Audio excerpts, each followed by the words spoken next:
In this video, we'll learn to calculate with indices, or powers as we call them generally. You probably will recall that 2 to the power of 2 is equal to 2 times 2, which gives us 4. 2 to the power of 3 is the same as saying 2 times 2 times 2, which is equal to 8. And then 2 to the power of 1, that was just 2. So what we notice is that we actually dividing by 2, which is the base of these numbers. Dividing by 2 again. So you can guess what 2 to the power of 0 will be, which is 2 divided by 2. And that gives us 1. So any number to the power of 0 will give us 1. What about 2 to the power of minus 1? That again is 1 divided by 2, or half. So 2 to the power of 1 is the reciprocal of the base, which is 2. 2 to the power of negative 2 is going to be half divided by 2, which is saying a quarter, or the reciprocal of 2 squared. So the reciprocal of 4, 1/4. So you can see the pattern. 2 to the power of negative 3 is going to be 1 over 8. So the reciprocal of 2 cubed. What we have here are 2 main rules of working with indices. So the first one, which we said, that was 2 to the power of 0, any number to the power of 0. So if I get 5 to the power of 0, that's going to give me 1. If I get 21 to the power of 0, that's going to give me 1. And if I get 1 equal to 6 and the power missing, I can guess what that is. So that is to the power of 0. Another of the rules is this one, which is about working with negative indices or negative powers. So we've got 2 to the power of negative 1 being the reciprocal of 2, and that is half. So if I have here 3 to the power of negative 1, the answer is going to be 1/3. If I have 3 to the power of negative 2, the answer is going to be 1/9.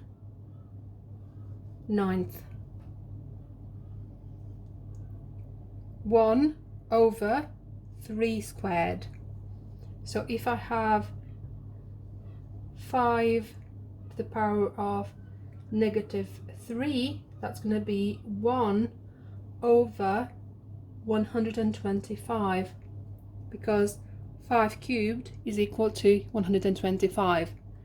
So if I have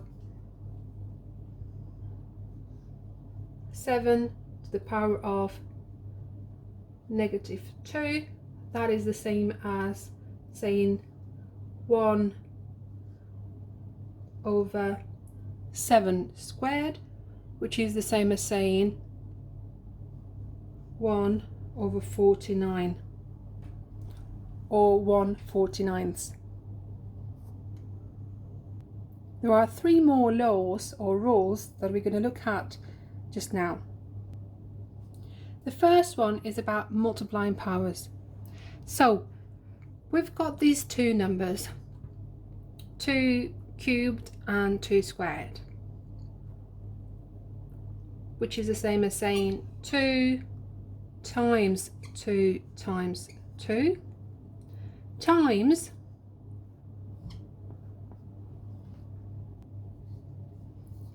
2 times 2.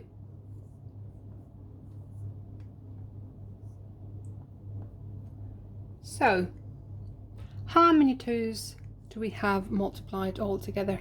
We've got 1, 2, 3, 4, 5 of them, which is the same as saying 2 to the power of 5. So what's happened to the powers? 3 and 2, if you add them together, gives us 5. The base doesn't change though. So if we have 5 to the power of 4 times 5 to the power of 3, that is the same as saying 5 times 5 times 5 times 5 times 5 times 5 times 5. So that is 5 to the power of 1, 2, 3, 4, 5, 6, 7. 4 add 3 equals 7. So if I have 8 to the power of 6 times 8 to the power of 9, I can go 8 to the power of 6 add 9 equals 15.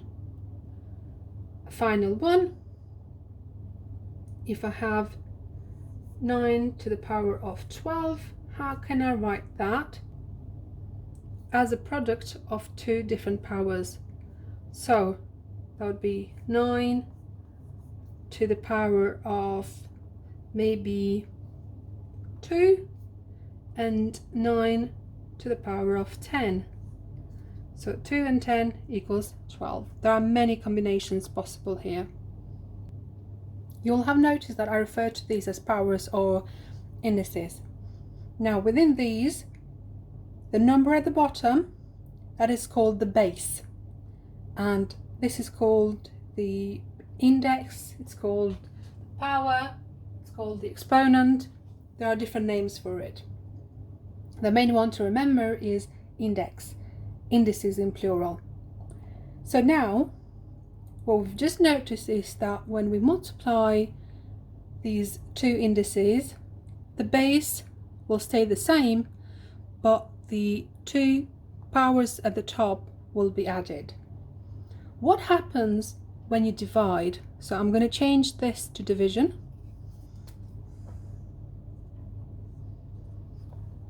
And we'll work it out together.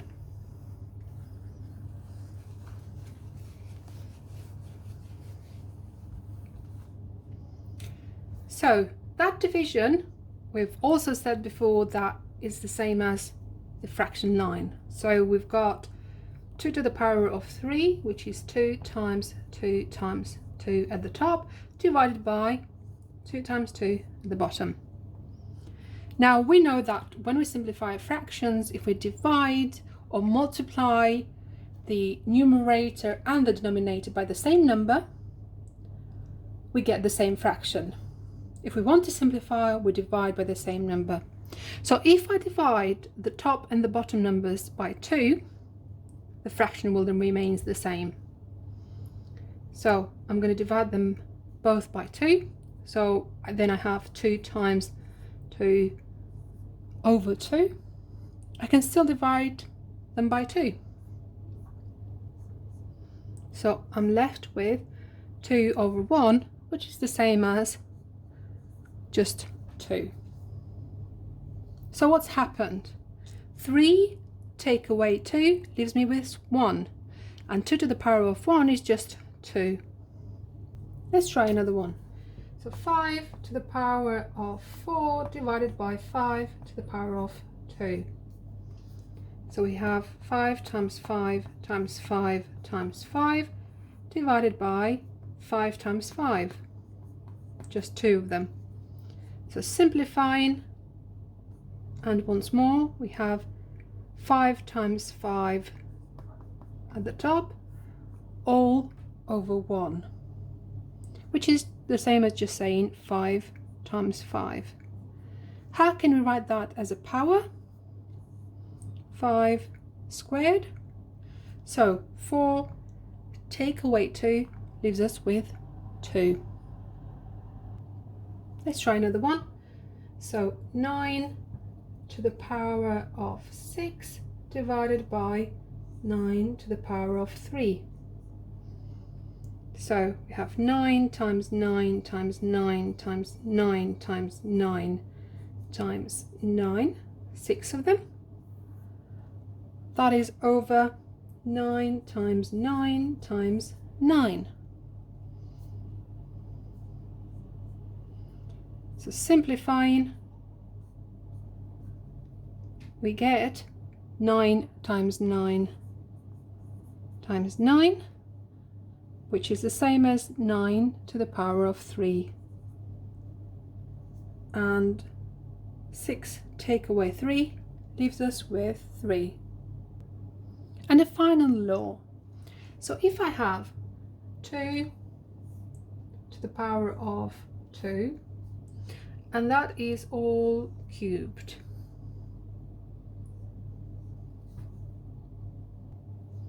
Now what this means is that we do the brackets first.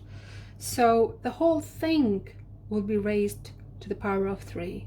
So it's the same as saying 2 to the power of 2 times 2 to the power of 2 times 2 to the power of 2. So 3 times.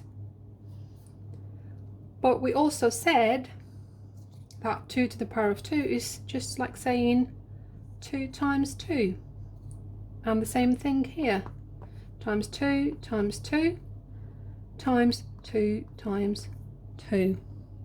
So how many 2's do we have in total? We have 1, 2, 3, 4, 5, 6. So the answer is 2 to the power of 6.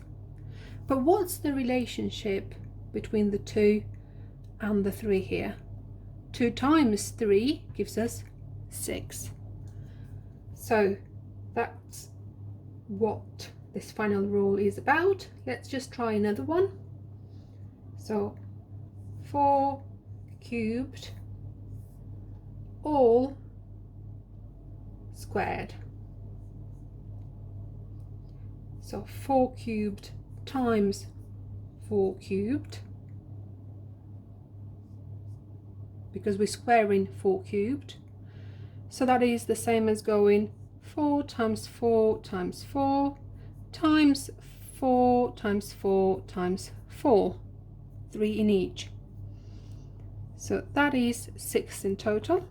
So that is 4 to the power of 6. And 3 times 2 gives us 6. So if I have 5 to the power of negative 2, and that is all cubed, I can just go straight in, put the base in, which is 5, and multiply. Negative 2 times 3 gives me negative 6. Or if I try with another one, such as 6 to the power of 7, and that's all raised to the power of 4, the answer is going to be 6 to the power of 4 times 7, which is 28. So 6 to the power of 28. So to recap all of these rules that we've learned, the first one was a number raised to the power of 0 will always give us 1. So if I say the number and denote that with n, because it can be any value, and I'm going to list here all the values, that number n, if we raise to the power of 0, that will always give us 1.